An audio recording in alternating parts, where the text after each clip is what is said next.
গীতার কর্মযোগ, জ্ঞানযোগ এবং ভক্তিযোগ এই তিনটি সাধন পথের অনুসরণ প্রবৃত্তি সহকারে গৃহস্থাশ্রমে থেকে সমস্ত কর্ম করেও করা যায় এবং নিবৃত্তি সহকারে সাংসারিক কাজকর্ম থেকে নিবৃত্ত হয়েও করা যায়।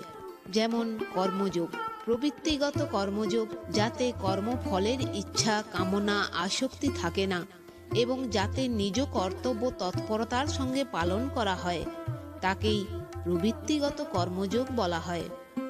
এর তাৎপর্য এই যে শাস্ত্রবিহিত কর্ম পালন করে সাংসারিক কর্মে প্রবৃত্ত হয়েও নির্লিপ্ত থাকা হল প্রবৃত্তিগত কর্মযোগ। যেমন কর্ম করায় তোমার অধিকার, ফলে নয়, যোগে অর্থাৎ সমতায় স্থিত হয়ে তুমি কর্ম করো।